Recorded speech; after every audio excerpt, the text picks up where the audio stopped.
Bienvenue dans cette nouvelle édition du 12-15 au sommaire de l'actualité. Au Gabon, l'Union nationale brandit la menace du boycott. Ses dirigeants ont décidé de ne pas présenter de candidat à la présidentielle d'août 2016 et appellent à la destitution du président Ali Bongo Ondimba.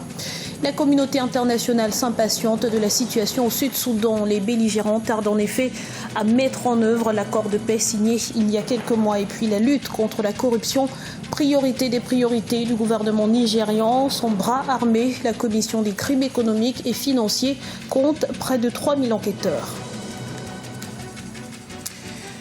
Mais avant de développer ces titres, voilà qui pourrait décrisper le climat politique au Niger. La liberté provisoire a été accordée ce mardi à Hama Amadou.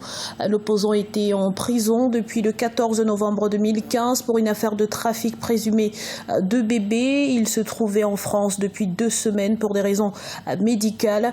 Cette décision est un soulagement pour ces avocats qui avaient demandé la mise en liberté provisoire de leurs clients avant le premier tour de l'élection présidentielle du 21 février 2016.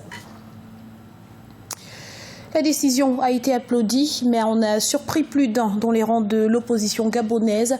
L'Union nationale, réunie en congrès depuis le 25 mars, a décidé ce dimanche de ne pas investir de candidat à la présidentielle d'août 2016. Les détails dans ce reportage de notre correspondant Douglas Totoma. L'Union nationale, un des principaux partis de l'opposition gabonaise, a décidé le 28 mars 2016, au terme d'un congrès de 3 jours tenu à Libreville, de reporter la désignation d'un candidat à la candidature du front de l'opposition. Parmi les raisons évoquées, le déficit de transparence organisé à quelques mois de l'élection par le parti au pouvoir. Je pense que nous avons été clairs. Nous voulons que les choses dans ce pays se passent dans le respect strict de la Constitution de la République gabonaise. Nous ne présentons pas de candidat. Nous disons d'abord que nous devons faire barrage à la candidature de M. Ali Bongo Ondimba.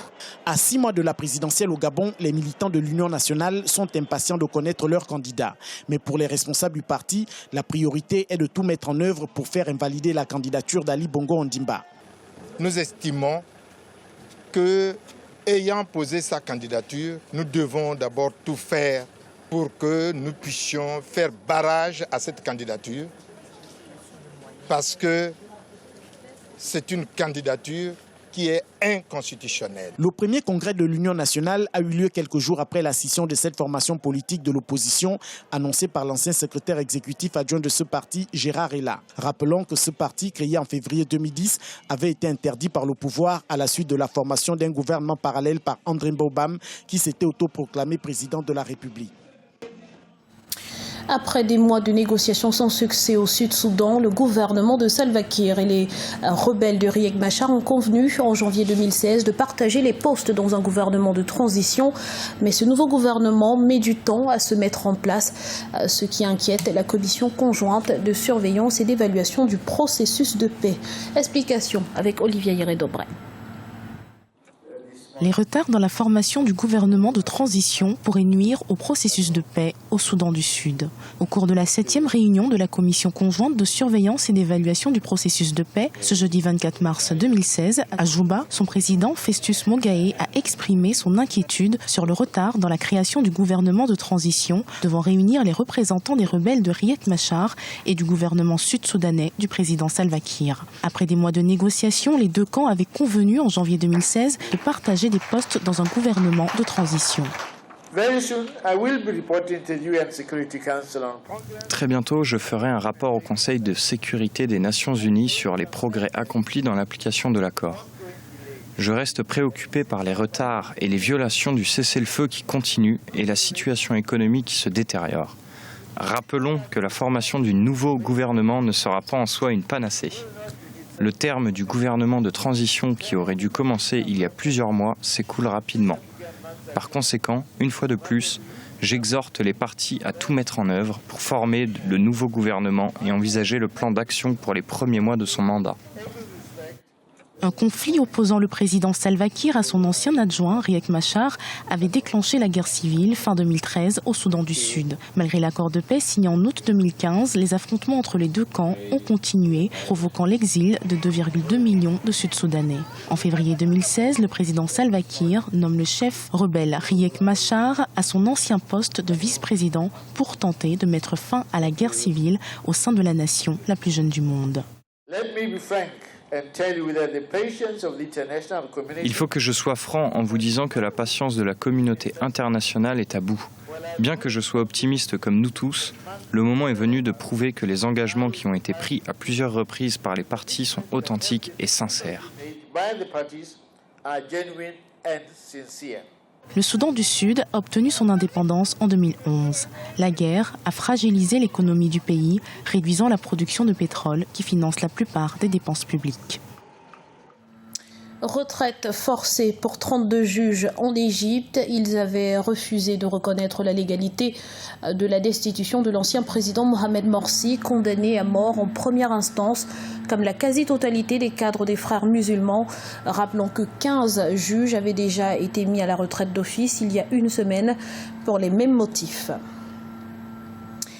Dans l'actualité également, les peines vont de 2 à 8 ans de prison. 17 révolutionnaires poursuivis pour rébellion et tentative de coup d'État contre le président José Eduardo dos Santos ont été condamnés ce lundi 28 mars à Luanda au terme d'un long procès. L'actualité économique à présent, au Nigeria, le président Muhammadu Buhari maintient le cap en matière de lutte contre la corruption. 200 millions de dollars détournés par d'anciens ministres ont d'ores et déjà été récupérés et la traque se poursuit. Zahra Mohamed Moucho. La guerre menée par le président nigérian Muhammadu Buhari est-elle sur le point d'apporter ses fruits? 200 millions de dollars détournés par d'anciens ministres et cachés à Dubaï sont désormais restitués à l'État nigérian. Une opération qui résulte de l'accord d'assistance mutuelle dans la lutte contre les actes criminels signé en janvier 2016 avec les Émirats arabes unis. Accord qui prévoit notamment le rapatriement de fonds détournés. Des Nigérians corrompus ont caché une quantité incroyable d'argent à Dubaï. Plus de 200 milliards de dollars sont cachés à Dubaï. Ce sont des sommes volées au cours de ces 20 dernières années. Je ne parle pas des successions et des obligations et autres titres achetés avec de l'argent volé. Mais Buhari va récupérer tous ses fonds et actifs avec l'aide des Émirats arabes unis. 7 gouverneurs et 6 anciens ministres seraient impliqués dans cette affaire. Au Nigeria, les scandales de corruption éclatent les uns après les autres. Le fléau devenu endémique pèse très lourdement sur l'économie nationale, déjà durement fragilisée par la chute des prix du pétrole. Nous souffrons, donc je pense que la récupération de ces fonds pourrait augmenter le PIB du pays, alors nous en avons vraiment besoin. Comme vous pouvez le voir, les choses sont vraiment difficiles dans le pays, donc cela va nous aider dans une certaine mesure, à condition qu'ils ne soient pas détournés par ceux qui le recevront, sous prétexte que ce sont eux qui ont permis de recouvrer cette somme, donc qu'ils doivent en prendre 10%. 150 milliards de dollars dérobés à l'État nigérian seraient toujours cachés dans des banques étrangères. Mais au Nigeria, avec un activisme affiché contre la corruption, la traque des crimes économiques semble avoir pris une dimension qui se veut sans concession. C'était le journal de la rédaction. Merci pour votre fidélité. Dans un instant, une nouvelle édition de l'actualité sur Africa 24.